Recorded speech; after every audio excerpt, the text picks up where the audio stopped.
He was just a man in his bedroom. No weapons, no army, just a second-hand computer and dial-up internet. But within months, he had breached the most secure systems in the world, NASA, the Pentagon, and even the U.S. Military Space Command. What he claimed to find inside: UFOs, alien technology, and something far more dangerous. This is the story of Gary McKinnon, the man who nearly triggered an international crisis with nothing but a keyboard. It was the early 2000s. The internet was still young. Cybersecurity, practically non-existent in some places. And in North London, 36-year-old Gary McKinnon, an unemployed systems administrator, was about to test just how vulnerable the world's most powerful government really was. Gary wasn't a criminal mastermind. He was a UFO enthusiast, obsessed with conspiracies, alien technology, and free energy. He believed the US government was hiding the truth. So, night after night, he sat at his computer, using software called Remotely Anywhere to access government networks. No passwords. No firewalls. Just open ports and open secrets. Over 2 years, Gary broke into 97 US government systems: NASA, the Army, Navy, Air Force, and the Department of Defense. And then, he found something. According to Gary, buried deep within NASA's files were folders labeled non-terrestrial officers and images of what he claimed were alien spacecraft. High-resolution photos. Some allegedly edited to hide anomalies. Others left raw, mistakenly, or perhaps deliberately. He said he found evidence of a secret space fleet, advanced propulsion systems, and the smoking gun, technology that could revolutionize the world's energy systems, kept hidden to protect oil interests. It sounds insane, except for one thing: he was inside NASA. The Pentagon confirmed the breach. And they were furious. The United States has formally requested the extradition of Gary McKinnon, accusing him of the biggest military computer hack of all time. The U.S. Justice Department came down hard. They called it cyberterrorism. They claimed he shut down critical military systems after the 9th of November, causing over $700,000 in damage. They wanted him extradited to face trial in the U.S., where he could serve up to 70 years in prison. But Gary was in the U.K. And what followed was a legal battle that would last a decade. Gary had Asperger's syndrome. Mental health advocates rallied behind him. Even celebrities like Sting and David Gilmour voiced support. The British public saw him not as a criminal, but as a curious mind who'd stumbled into a digital hornet's nest.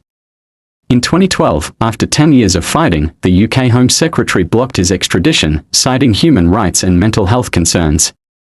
To this day, Gary maintains that he was simply searching for the truth. And as for what he saw in those classified files, he's never backed down. The US government, of course, denies everything. No aliens. No secret space fleet. No cover-up. But here's the unsettling part.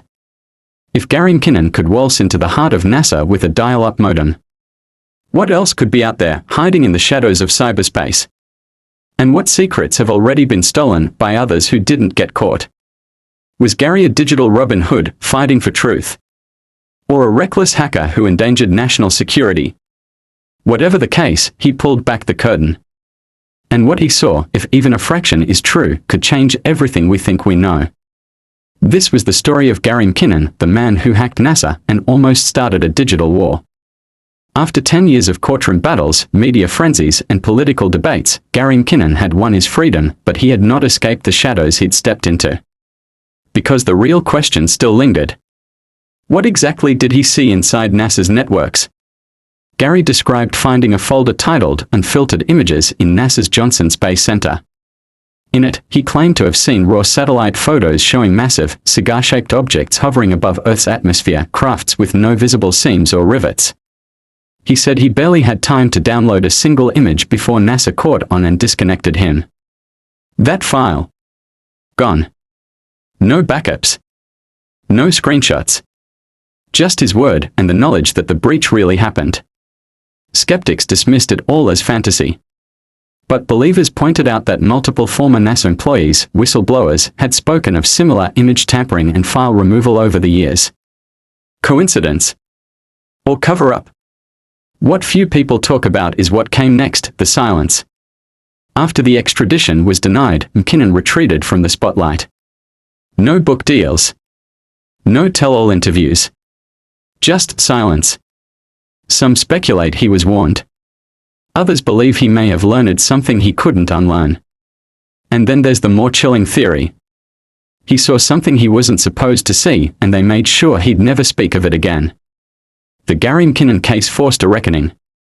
It exposed how fragile American cybersecurity was and how, even in the post-9/11 world, systems guarding the nation's most sensitive secrets could be breached by a man with no formal hacking training. In response, the U.S. poured billions into cyber defense. It sparked the evolution of cyber warfare units. Encryption protocols were rewritten. Internal audits skyrocketed. But the fear remained: if someone like him could get in, who else already had? By the late 2000s, the war front had shifted. Bombs and bullets were no longer the only threats. Viruses, backdoors, and Trojans became weapons of mass disruption. Nations built digital arsenals. Cyber soldiers replaced spies. And one man's curiosity, his hunt for truth, may have accelerated the birth of a whole new era, the Cyber Cold War. Gary McKinnon wasn't a revolutionary. He wasn't a soldier. He wasn't even a great hacker. But he was a signal, a warning the world didn't fully understand at the time. And maybe still doesn't. To this day, McKinnon maintains that he was simply searching for suppressed knowledge, proof that humanity wasn't alone, and that we already had the technology to solve global problems if only it were released. Did he find it? Was he manipulated? Or did he stumble into a digital mirage, fabricated by his own obsession? Here's the thing: there's no definitive proof that he found alien evidence. No leaked files. No whistleblowers backing his claims. Just a man, a computer, and a story that refuses to die. But maybe that's the most terrifying part.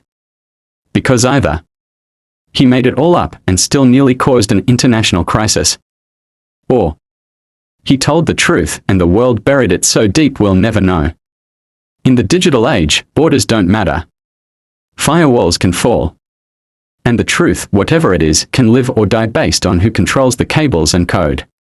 Gary McKinnon was just the beginning. So ask yourself, what secrets are still waiting to be found? And who will pay the price for uncovering them? Gary McKinnon hacked into the heart of NASA and the U.S. military.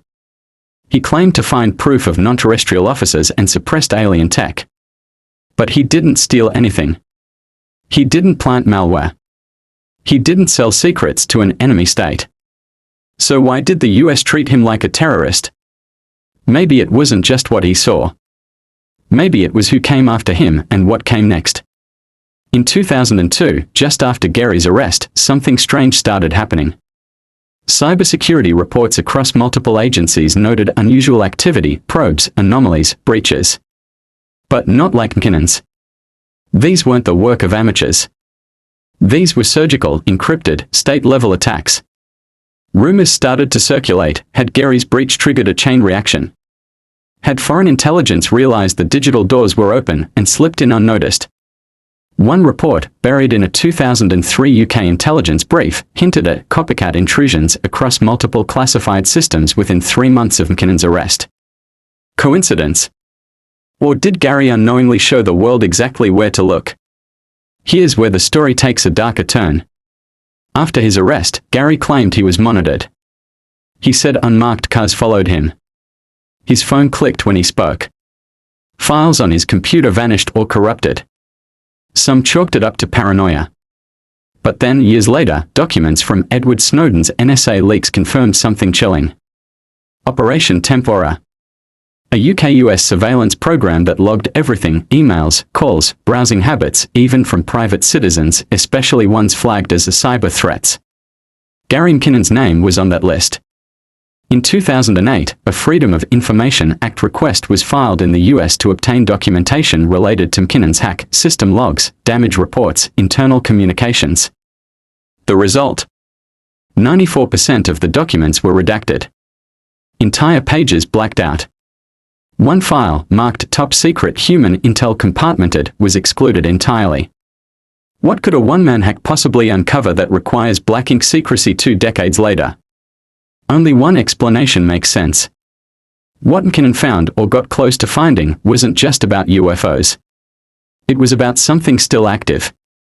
Behind the scenes, some cybersecurity experts began whispering about ghost networks, systems that aren't officially acknowledged, don't appear on maps, and require no passwords because their existence is considered impossible to begin with. Gary's story gave weight to that theory. What if some networks aren't just hidden from the public, but from entire governments? What if he didn't hack NASA, but a deeper shadow system that piggybacks off official infrastructure? And what if others found it too?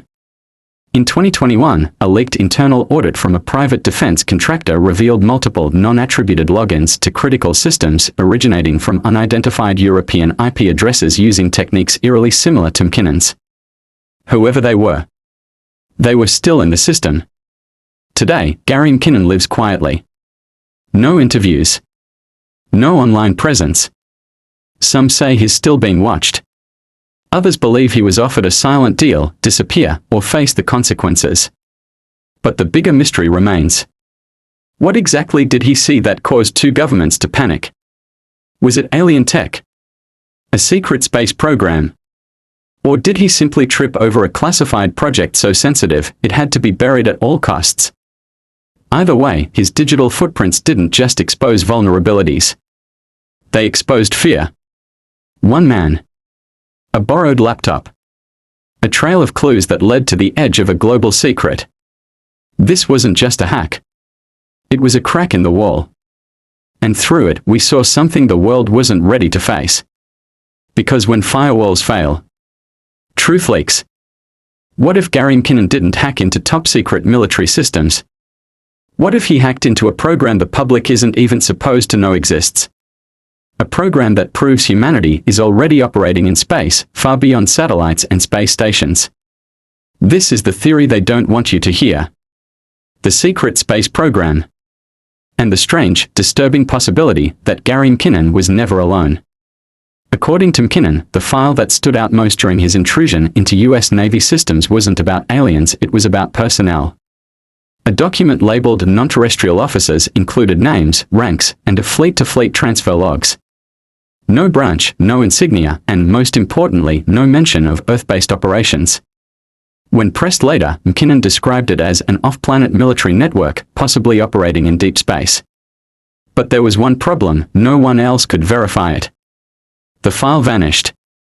Years later, a man named Coy Good surfaced online, claiming to have worked in what he called the secret space program. He described similar fleets, non-terrestrial deployments, even military-style command hierarchies in orbit. At first, he was dismissed. Then came more names. Randy Kramer, who claimed to have served 17 years on Mars. Emery Smith, a military insider who stated that unacknowledged projects often operated in tandem with civilian space agencies without public oversight. And William Tompkins, a former Navy insider who described the development of spacecraft reverse-engineered from recovered alien craft in the 1950s. Their stories were outrageous until fragments began lining up with exact details McKinnon shared years earlier. Did he accidentally access one of these programs? And if he did, who else is buried inside? Now here's where the story fractures into something even more chilling. According to a leaked Department of Defense memo marked 4 Eyes Only discovered in a FOIA request in 2017, there was a growing concern about a cyber intrusion potentially triggering a geopolitical incident. What's hidden in that sentence is this. Some believe McKinnon's hack wasn't just about curiosity, it may have been mistaken by U.S. defense intelligence as a prelude to war. In fact, the severity of the U.S. reaction, including potential extradition for a civilian with no prior offenses, has led some to suggest that McKinnon may have unknowingly stumbled into the early stages of a false flag protocol, a hidden military response to alien disclosure. Let this sink in.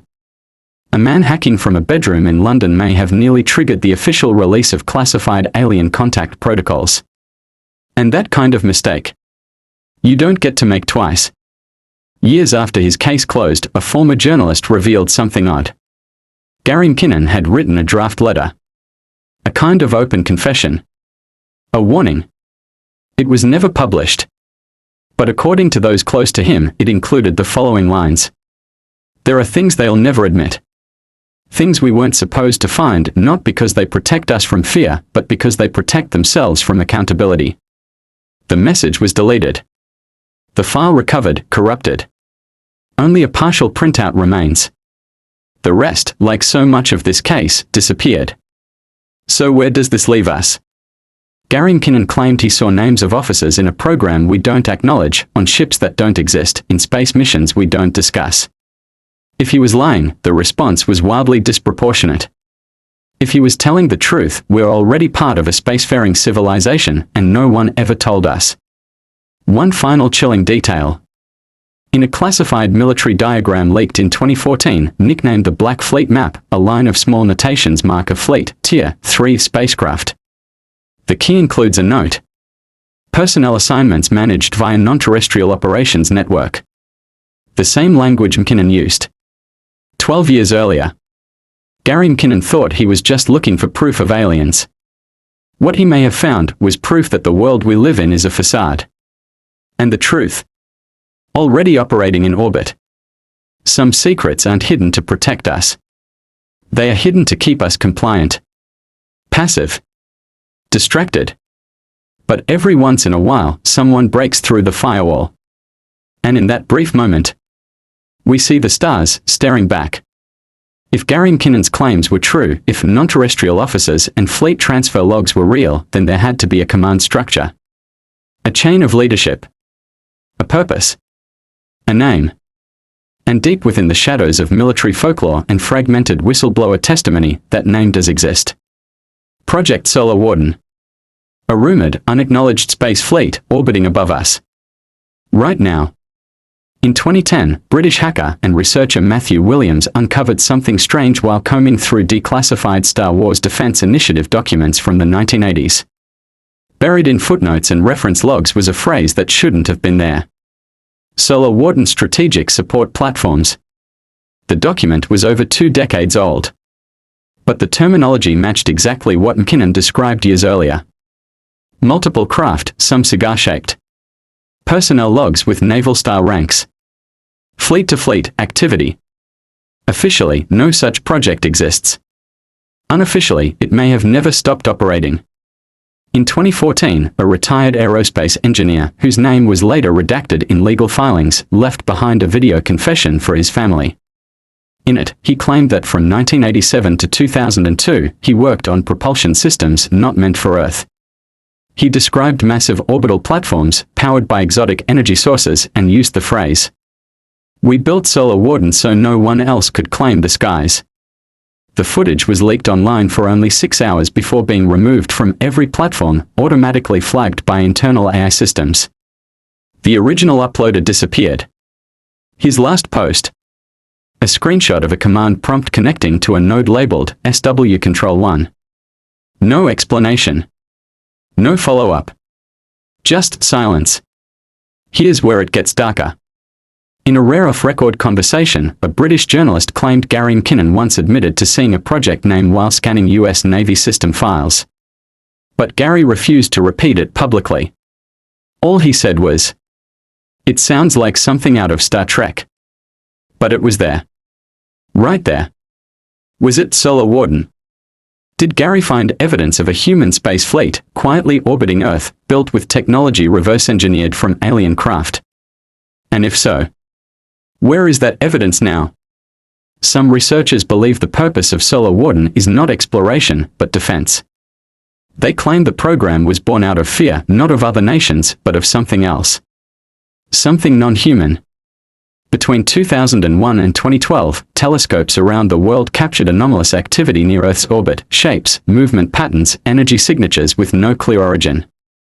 Every agency denied significance. But leaked NORAD logs tell a different story. Keywords like intrusion event alpha, orbital intercept required, unknown craft match, level 4, and the name listed under command authority. Solar, WD-1. Maybe Gary McKinnon wasn't just a hacker. Maybe he was a glitch in the matrix, a moment where one person with no clearance, no training, and no intention, got too close to the edge of something incomprehensibly vast. A truth that humanity is not ready to confront. That we are not alone. That we've known for decades. And that we have quietly built our own fleet to deal with it. Whether it's called Solar Warden or something else entirely. It's watching. It's armed. And it may already be operating under a command structure that doesn't answer to any government. Not officially. Gary McKinnon vanished from the public eye. But the ripples of his breach are still being felt. Files were purged. Names were erased. Questions were never answered. But the biggest question of all. If Solar Warden is real, what are they watching for? Join us in the next episode where we decode a decades-old NASA photo archive, analyze shadowy structures on the moon, and confront the terrifying possibility that we are not just visitors in space, we are squatters. Like. Subscribe. Share. Before this story, too, disappears.